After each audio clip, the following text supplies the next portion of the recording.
Okay, let's unpack this. Training your own large language model using Ruby. Now, when most folks think LLMs, their minds immediately jump to Python, Right. sort of the lingua franca of machine learning, isn't it? So the question that's been bouncing around our heads, especially for you Ruby developers out there, is can you actually dive into the deep end of LLM training?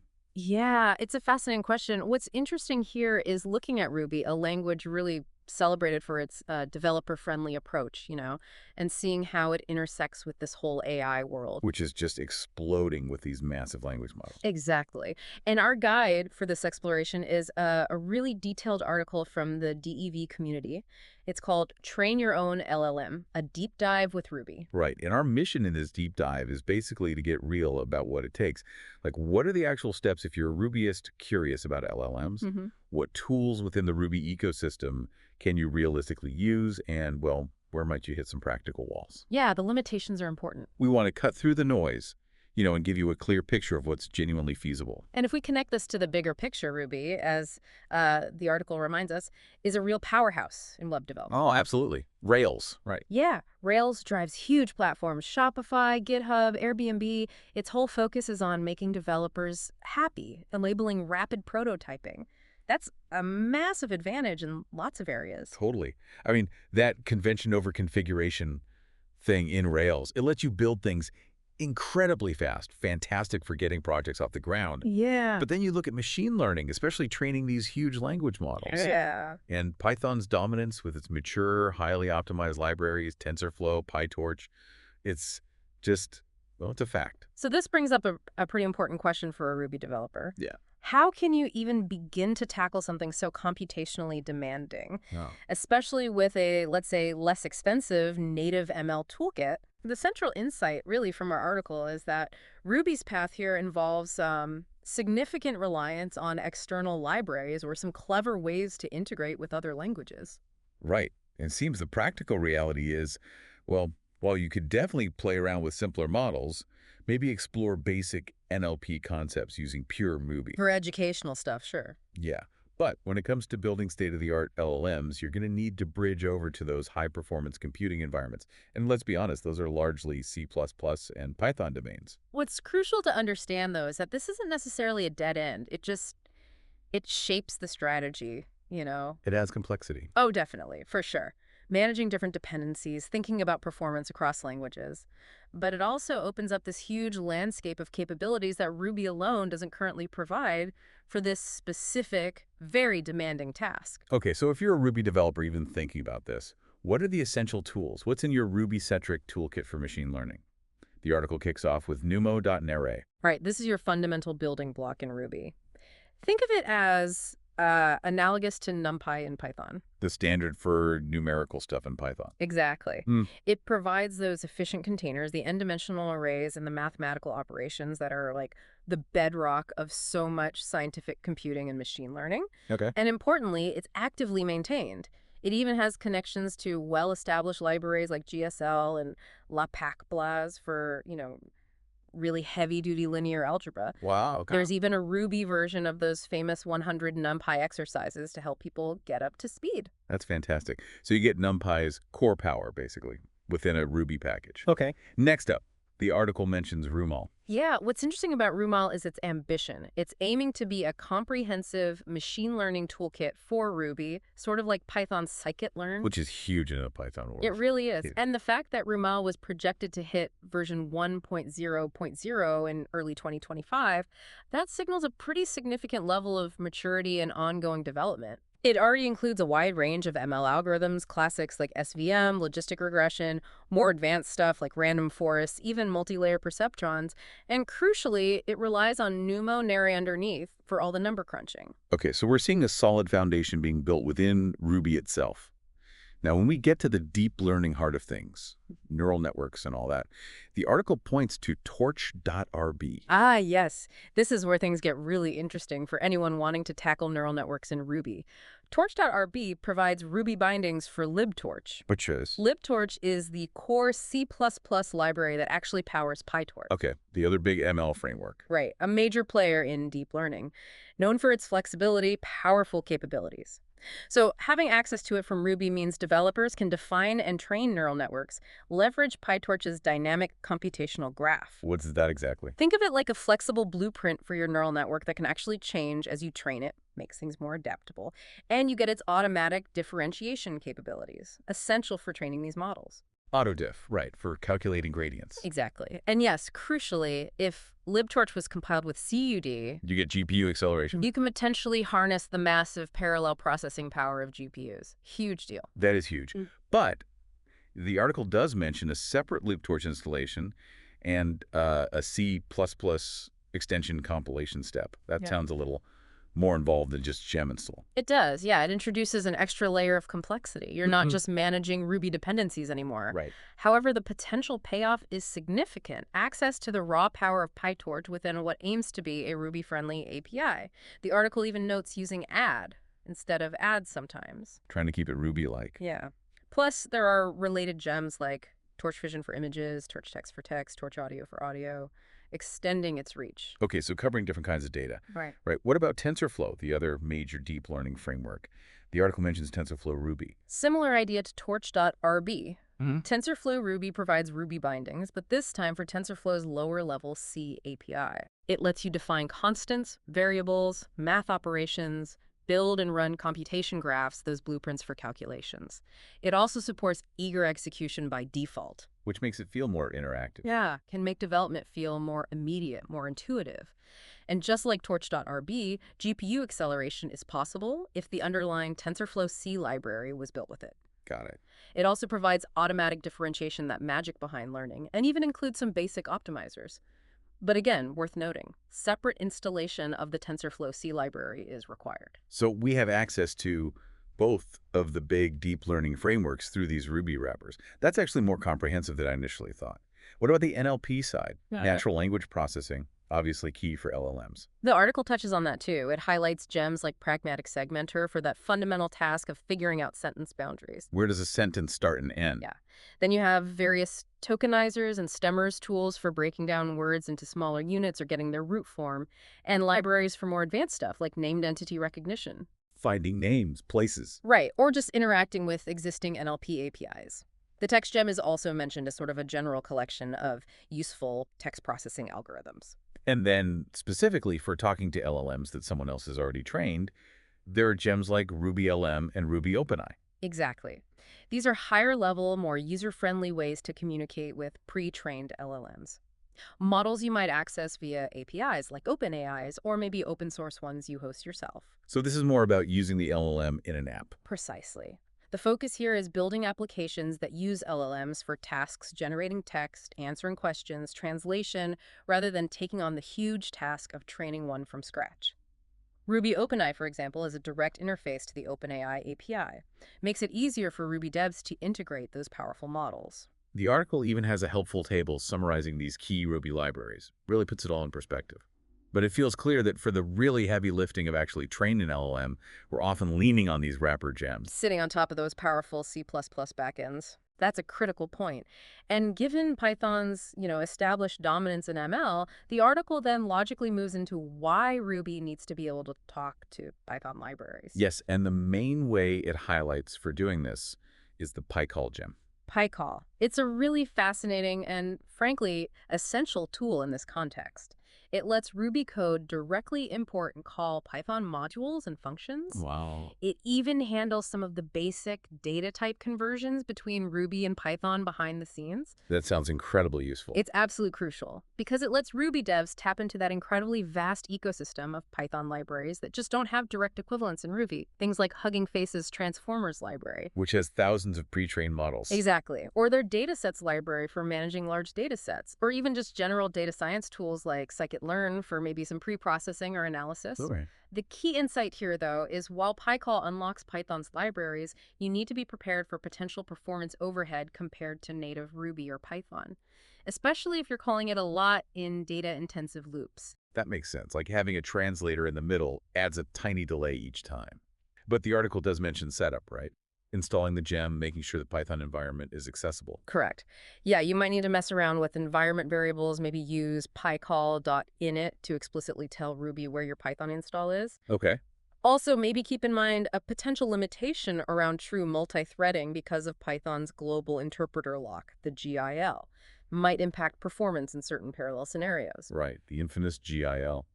Can be a bottleneck sometimes. Nice. So besides directly calling Python code with PyCall, what other options does the article suggest for bridging this Ruby-Python gap? It outlines several methods for interprocess communication, or IPC. One pretty straightforward way is just shelling out. Running Python like a command line tool? Yeah, running Python scripts as separate processes from your Ruby code. You can use Ruby's backticks, the system command, or the more powerful Open3 module, which gives you more control over input and output streams. Seems like a basic way to get things done, maybe for simpler tasks. It is, and it can work well for one-off jobs or less frequent interactions, but if you need frequent communication or need to exchange complex data, it can get inefficient. How do you pass the data?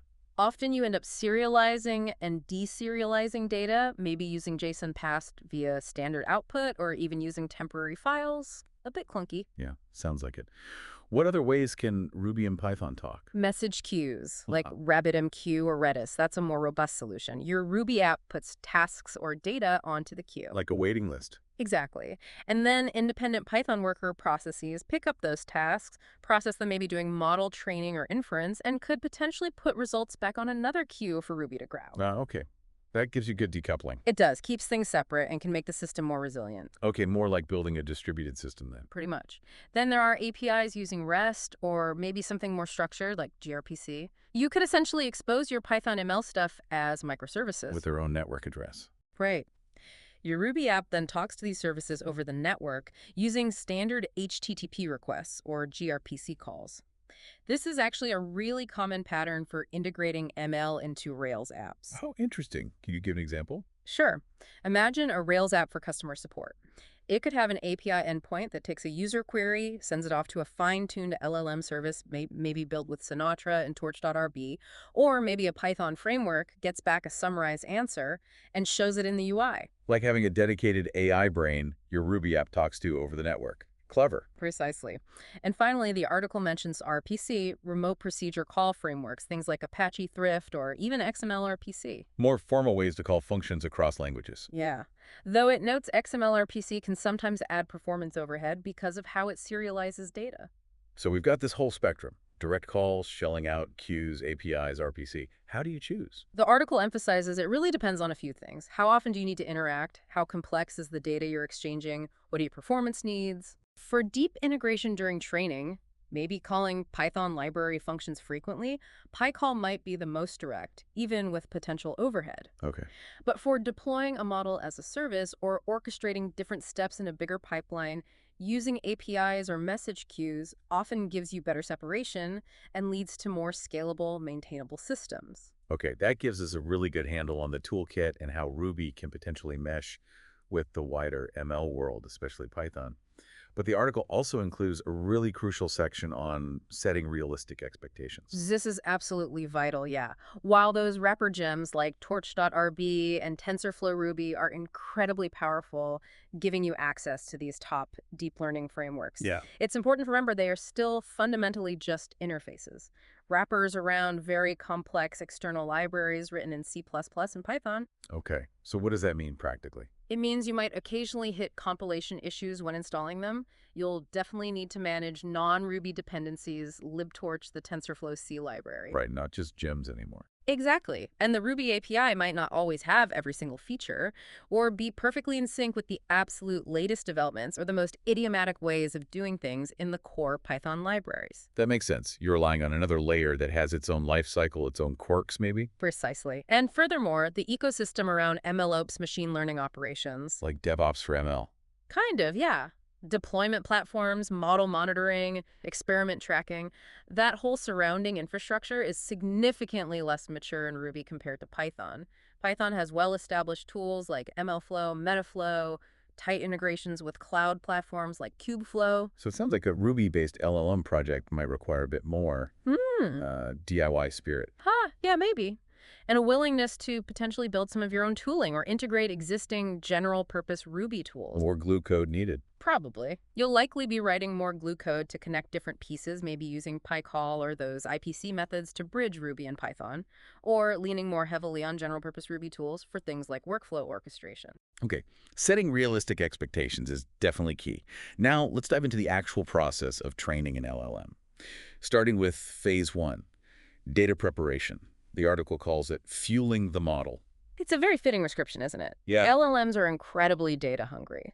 And the quality, the sheer volume of your training data, it has a direct, profound impact on how well your model performs in the end. And we're talking huge amounts of data. Oh, yeah. Often terabytes, even petabytes of text. That translates into trillions of individual tokens for pre-training those really large-scale models. Trillions. That's almost hard to wrap your head around. Where does all this data even come from? The article outlines several common sources. Massive web crawls, like the public Common Crawl dataset, are often a foundation. Just scraping the web. Basically. Then you have derived datasets like C4, Roots, Dolma, Red Pajama, often filtered.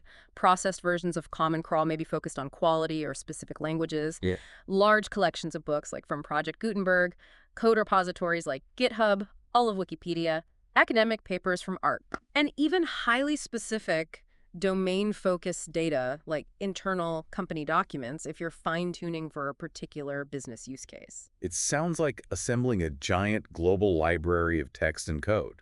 But you can't just grab everything, right? No. Quality and diversity must be critical. Absolutely paramount. You need a data set with a wide range of topics, writing styles, languages if needed. Noisy, irrelevant, or critically biased data can severely hurt performance and lead to unsafe or undesirable outputs. So once you've somehow gathered this mountain of data, what's next? The article talks about a cleaning and pre-processing pipeline. Right. This is where you take that raw, messy data and refine it. Filtering is crucial first. Through the junk. Exactly. Removing website boilerplate, navigation menus, low-quality or nonsensical stuff, potentially harmful or biased content, documents and languages you don't want. How do you even do that at scale? Often a mix of rule-based heuristics, language detection models, sometimes even using other pre-trained language models to help identify and remove the bad stuff. Okay, get rid of the noise. What's after filtering? Deduplication. Very important. You want to find and remove duplicate or near-duplicate documents. Too much repetition can mess up the learning process. So finding identical copies. That's exact deduplication, maybe using hash functions, but also fuzzy deduplication techniques that find documents with very similar content, even if they aren't identical. The GPT-3 paper, for instance, mentions using minhash LSH with Spark for this. Interesting. Even the big players worry about duplicates. Absolutely. After deduplication comes normalization, getting text into a consistent format, lowercasing everything, handling Unicode, removing extra white space. Standard text cleaning. Yeah. And finally, a standard ML step, splitting your data into train, validation, and test sets. The model learns from train, you tune and check overfitting with validation, and get a final unbiased score on test. Okay, data's clean, organized, split. Now, how do we turn these words into something a computer understands? Tokenization. Right, a really critical step. LLMs work on numbers, so tokenization breaks raw text into smaller units tokens. Not just words. Could be words, but often subword units, like parts of words or even characters. Subword tokenization using algorithms like BPE, word piece, or sentence piece is very common now. Why subwords? It's a good balance. You get a manageable vocabulary size, but you can still handle rare or unknown words by breaking them down into smaller known pieces. Ah, clever. So how does it work? Typically, you first train a tokenizer on a large chunk of your text. It learns the vocabulary and the rules for breaking down words. Then you apply this trained tokenizer to your whole data set, converting text sequences into sequences of integer IDs. Numbers representing the tokens. Exactly. And often you add special tokens too, like PAD for padding sequences to the same length, or CLS for classification tasks. And doing this tokenization within a Ruby workflow. Well, Ruby has basic tools like string tag split or regex. There are also dedicated gems like pragmatic tokenizer, NLP pure, text token. But a really critical point, especially if you're fine-tuning an existing model, you absolutely must use the exact same tokenizer that was used during the original pre-training. Oh, wow. Because if you use a different one, the model won't understand the input IDs. It'll just see garbage numbers. Performance will be terrible. Okay. major potential pitfall there. Huge. And the article suggests often the most practical approach is to just use the tokenizer associated with the model architecture you're targeting. Which probably means Python tokenizers. Frequently, yes. Like from Hugging Face's tokenizers library, maybe accessed via PyCall. The Transformers Ruby gem likely handles this internally when you use its high-level API. Okay, so our massive data set is cleaned, processed, tokenized. Now, Mhm. how do we actually manage this data flow into a training pipeline, especially at that huge scale? The article mentions challenges doing this primarily in Ruby. Yeah, implementing the entire data prep pipeline at terabyte or petabyte scale purely in Ruby, it presents some real challenges. Performance. Partly. Ruby's great for text manipulation on smaller scales and can orchestrate things, but the sheer volume, the computational intensity of steps like fuzzy deduplication across billions of documents, that often requires specialized distributed computing frameworks. Like Spark or Dask in Python. Exactly. Those are much more mature and widely used in the Python world for this scale. Ruby doesn't really have direct comparable frameworks readily available. So what's a more pragmatic approach for a Ruby dev needing to prep data at scale for LLM work?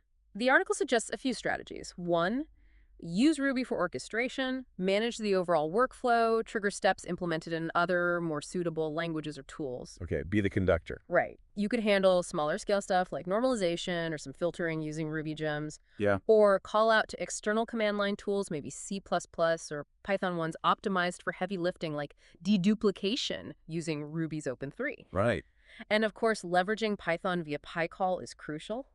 Accessing mature libraries like Hugging Face datasets for loading, preprocessing, deduplication. Makes sense. Use the best tool for the job. Exactly. And for truly extreme scale, you might even offload big parts to dedicated cloud data processing platforms. So Ruby can definitely play a role, especially orchestrating, Yeah. maybe handling smaller bits. But for the massive crunching, you're likely bringing in other tools. Precisely.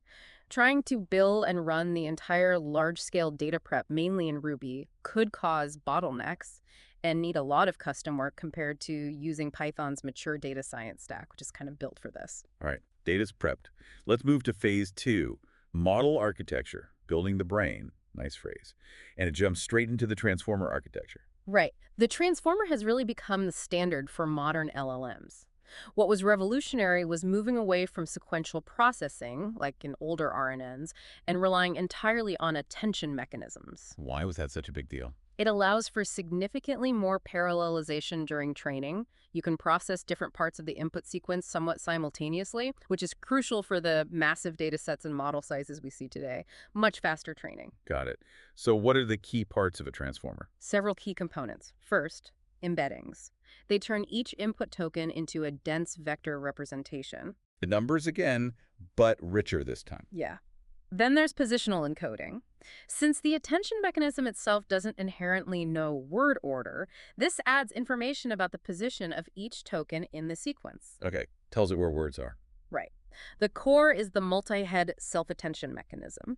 This lets the model learn relationships between different words or tokens by, well, paying attention to the most relevant parts when processing each token. That's the query key value thing, QKV. Yes.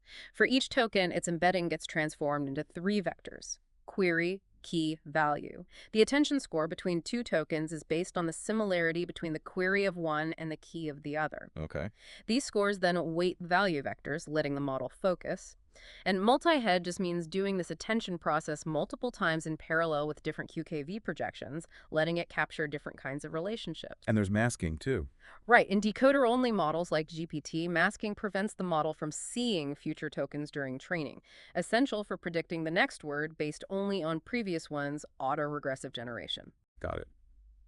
Embeddings, position, attention. What else is in a transformer block?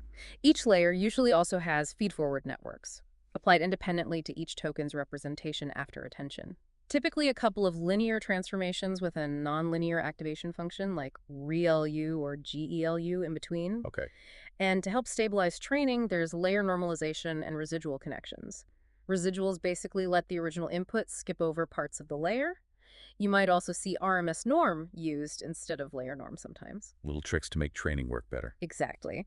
Finally, the output layer, sometimes called unembedding, takes the final representations and projects them back into probabilities over the whole vocabulary, predicting the next token.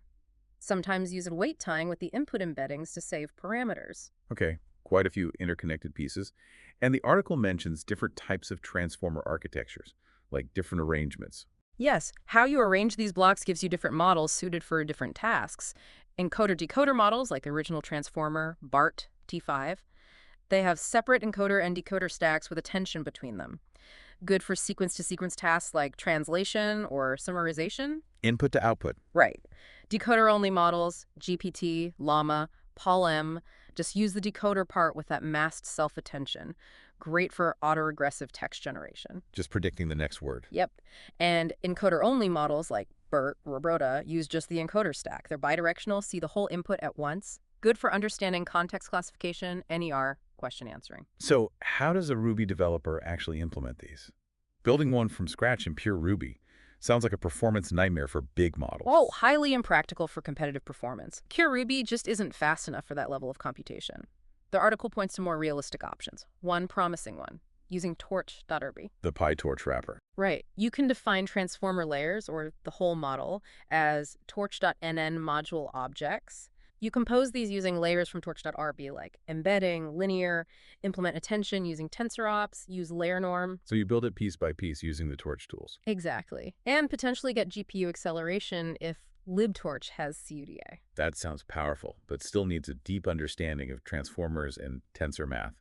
What about TensorFlow-ruby? Could potentially use that too. Define the structure using TensorFlow-C API ops.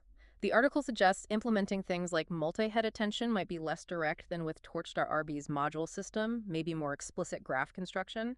GPU depends on the linked TF library. Okay. And Rumail, the general ML library, could that build parts?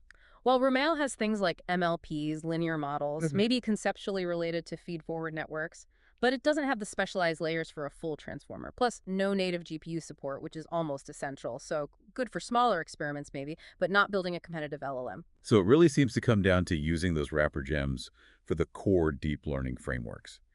But the article also mentions just using pre-built models. Yes, and that's often the most efficient and accessible route for Ruby devs. The Transformers Ruby gem. Built on Torch.rb. Right. It provides a high-level API, similar in spirit to Hugging Face transformers in Python, lets you easily load and run pre-trained models for various tasks, embeddings, classification, without implementing the architecture yourself. But mostly for using them, not building new ones from scratch. Primarily, yes. Inference or fine-tuning. Of course, you can also directly use Python's Hugging Face transformers via PyCall, gives you access to their massive model hub. Right. And then there are those API-based gems like Ruby LM or Ruby OpenEye for interacting with externally hosted models via client services, even higher-level abstraction. It feels like the recurring theme is Ruby leveraging Python and C++ power through interfaces. Yeah. But there's a trade-off. Yeah. Right. Exactly. You get the high performance, the capabilities, but you add the complexity of managing external dependencies like libtorch or TensorFlow-C. And the Ruby API might differ slightly, might lag behind the very latest Python features sometimes. Okay, so we've got architectures and how Ruby might interact.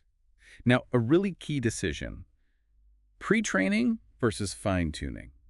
What's the difference practically? Huge difference. Fundamental choice with massive implications for resources, expertise needed.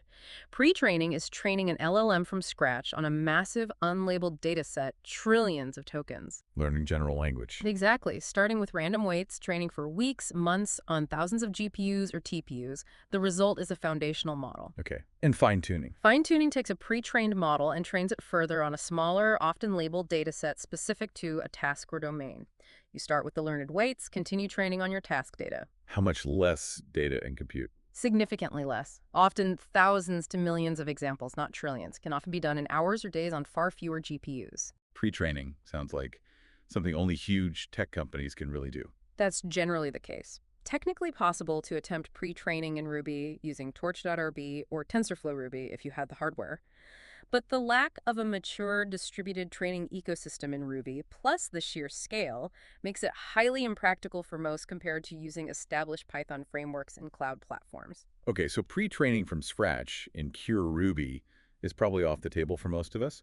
What about fine-tuning? That sounds more This accessible. is significantly more feasible and incredibly impactful for Ruby devs. You start with a quality pre-trained model, maybe from Hugging Face Hub Load It using Torch.rb, maybe via Transformers Ruby or TensorFlow-ruby. Prep your task-specific data in Ruby or Python via PyCall, then implement the fine-tuning loop. And there are tricks to make it even easier. Yes. Techniques like parameter-efficient fine-tuning, PEFT, they only update a tiny fraction of the model's parameters, dramatically cuts memory and compute needs, makes fine-tuning even more accessible with limited resources. The article has a helpful table breaking down pre-training versus fine-tuning. Objectives, data, compute, time, output, Ruby feasibility. It definitely points to fine-tuning as the much more realistic path. Absolutely, far more achievable and efficient for most Ruby developers. So say I wanted to fine-tune a model for summarizing customer reviews. What kind of dataset size, roughly? And what kind of GPU would I need if I use Torch.rb? Great practical question. For summarizing, dataset size varies. Maybe a few thousand to tens of thousands of good examples could work, depending on the task complexity in the base model. Okay, and GPUs? Even a single modern high-end consumer GPU, maybe 12, 24 gigabytes of VRAM, could be enough for fine-tuning many medium-sized models, especially using PEFT or smaller batch sizes. Larger models or full fine-tuning might need more VRAM or multiple GPUs. Really depends on the specific model. Right, we've got data, chosen a pre-trained model to fine-tune.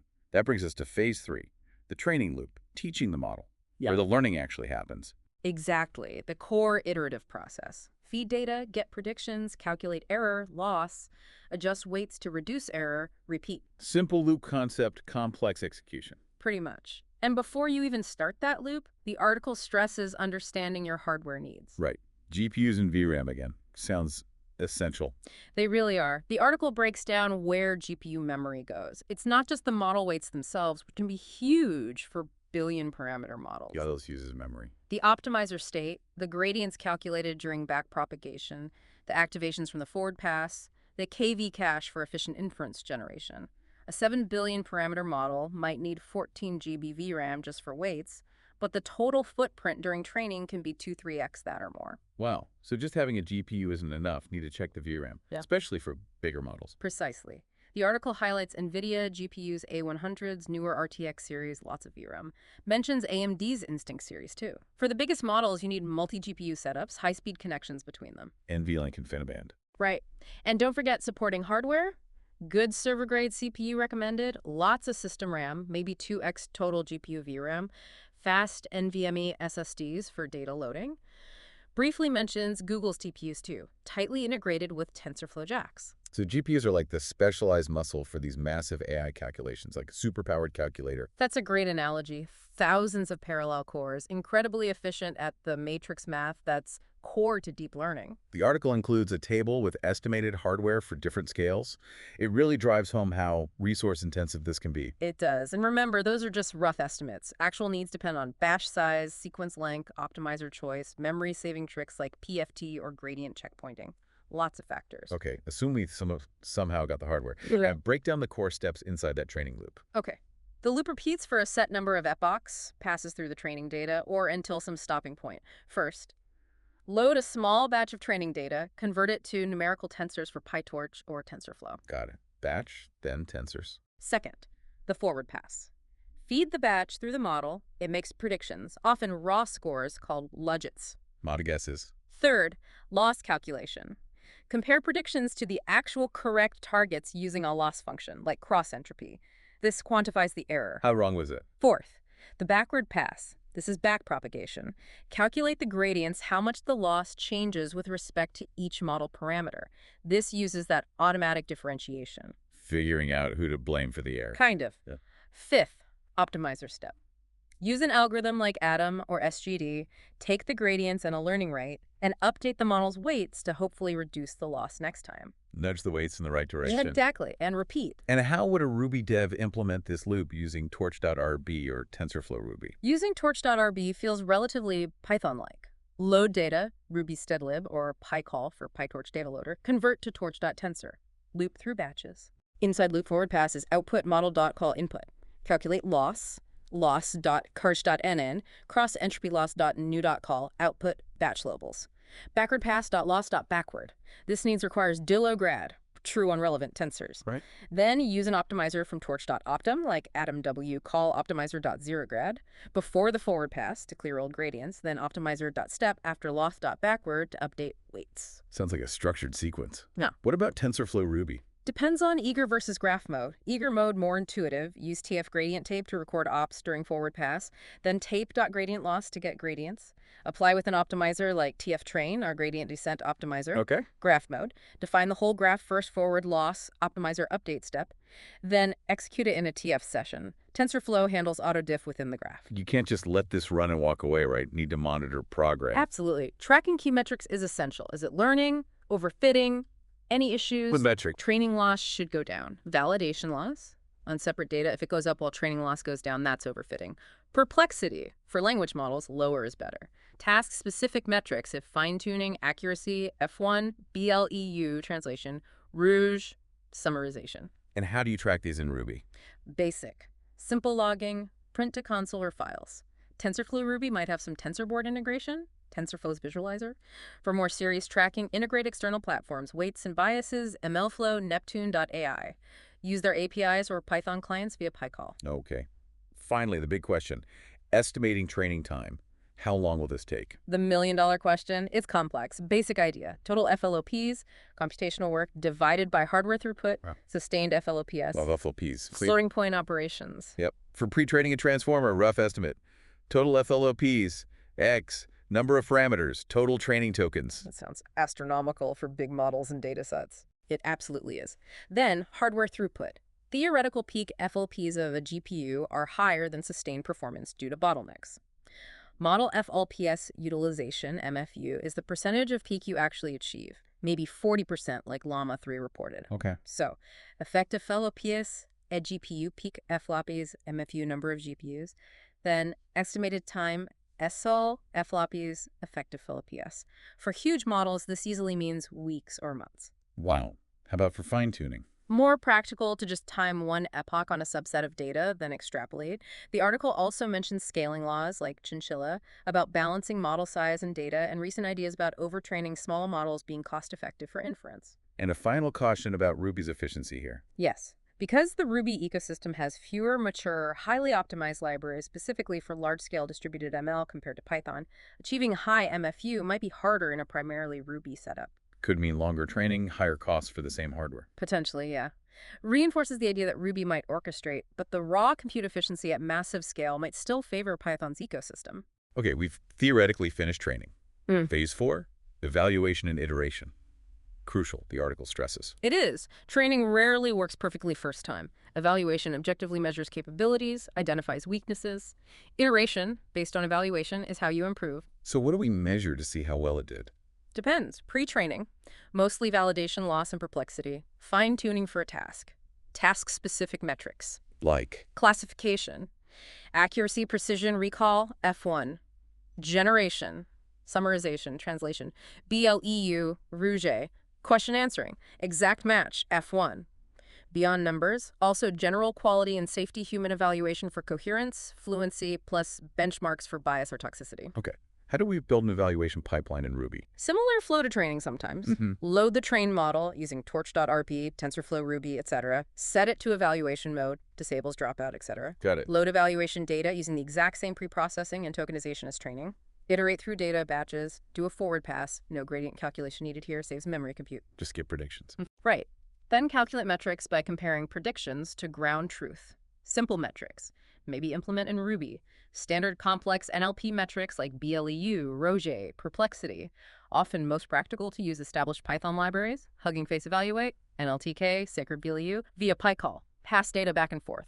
And if, inevitably, the first results aren't great, debugging and improving. The article lists common problems. Yes, rarely optimal out of the box. Might see training crashes, poor performance, high loss everywhere. Overfitting, good on train, bad on unseen. Underfitting, not learned enough. Bias, toxicity. How do you debug that in a Ruby context? Similar strategies. Verify data, inspect samples, decode tokens, check preprocessing, check model inputs, outputs, tensor shapes, types. Okay, look at raw logits. Simplify. Train on a tiny subset. Try to overfit. Start simpler. Isolate components. Test data loading, forward, backward passes alone. Step through the loop. Check environment. Compatible versions of Ruby, Python, libs, drivers.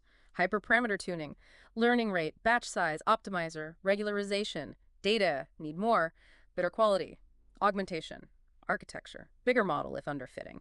The key is iteration. Evaluate, debug, improve, repeat. Okay, we've finally got a model we're happy with. Next steps, phase 5. Beyond training, deployment, and orchestration. This sounds like where Ruby's web and workflow strengths could really shine. Absolutely. Training is huge, but making it usable, managing the lifecycle, that's where Ruby can excel. First, save the trained model. With Torch.rb, likely save the state art dictionary of parameters. Later load it back. TensorFlow-ruby has its methods for saving graphs, variables, or just use PyCall to use standard Python saving. Torch.save, Hugging Faces model.save pre-trained. Okay, any cross-framework options? Yeah, on NX, Open Neural Network Exchange, standardized format, convert PyTorch TF model, usually in Python, to ONNX. Then infer using an ONNX runtime might have Ruby bindings, or use via PyCall FFI. Good for TF Lite too. Okay, save the digital brain. Now, how do we serve it? Make it accessible. Ruby APIs. This is where Rails or Sinatra are perfect. Build REST or GraphQL APIs. Workflow, API gets text input, preprocessed tokenized, same as training. Load model, Torch.rb, TF Ruby, PyCall on NX runtime. Do inference, post-process output, return JSON response. What if inference is slow? Good point. LLM inference can be slow. Use background job framework Sidekick, REST in Rails, API in-keys job, result retrieved later, or pushed async via WebSockets. Smart. Keep the web requests fast, do heavy work behind the scenes, and orchestration, managing the whole pipeline. Yes, Ruby might not do the heaviest compute, but it excels at workflow management. Use Ruby's expressiveness, DSLs, to define complex workflows, data gathering, prep, train, eval, deploy. Ruby is the orchestrator. Exactly. Trigger components, run Python scripts, open 3, call microservice APIs, maybe Python training jobs on cloud. Use PyCall for specific Python functions, incube background jobs, Ruby or Python. Can it talk to MLOps tools? Yeah, interact with MLflow, Kubeflow, Airflow via their API CLIs, manage experiments, data model versions, registry deployments, automate it with Ruby, build dashboards with Rails Sinatra to monitor pipelines, results. So Ruby is the conductor of the AI orchestra, leveraging its web scripting strengths to manage specialized tools even if they're Python C++. Exactly. A robust, maintainable control plane for complex LLM workflows. Finally, the article wraps up with challenges and future directions. Reminds us LLM training is hard regardless of language. Absolutely. Huge data, compute costs, complex modeling, tokenization nuances, critical alignment safety issues, deployment, maintenance. It's a lot. And Ruby-specific challenges. Yeah. Ecosystem maturity. Smaller, less mature for large-scale ML deep learning than Python. Less surrounding tooling. Performance. Pure Ruby can bottleneck CPU-bound prep. Binding efficiency for distributed training might lag Python. Community resources. Smaller ML Ruby community means fewer tutorials, examples, experts, more reliance on general skills underlying library docs. Dependency management bindings add CC++ plus Python dependencies, complicating setup deployment. But it also looks ahead. Future directions for Ruby and AML. Points to continued maturation of core gems, Torch.rb, Rumail, Numo, better Python integration, PyCall improvements alternatives, a growing focus on Ruby's strengths, orchestration, integration, building LLM-powered apps, and maybe language evolution. GI Tractor performance gains might help some aspects, though unlikely to replace C++ GPU for core training soon. So summarizing our deep dive, training LLMs with Ruby. Possible, especially fine-tuning and building the surrounding apps infra, but requires acknowledging strengths, orchestration, integration, and limitations, native large-scale compute. Pragmatic approach needed, leverage bindings, Python and interop for heavy tasks. That's the key takeaway. Pre-training from scratch in pure Ruby. Impractical for most right now. But Ruby devs can definitely participate effectively in the LLM lifecycle. Focus on fine-tuning powerful pre-trained models, build the crucial infrastructure, APIs, user-facing apps that make these models useful. So as the Ruby AML ecosystem keeps evolving, really makes you wonder, doesn't it? What unique perspectives, what innovations might its developer-centric philosophy bring to this whole field of LLMs and AI apps? Definitely fascinating to watch. It is. If you're intrigued, definitely check out those Ruby gems we talked about. Explore the Python interoperability options. It feels like a frontier with a lot of possibilities opening up.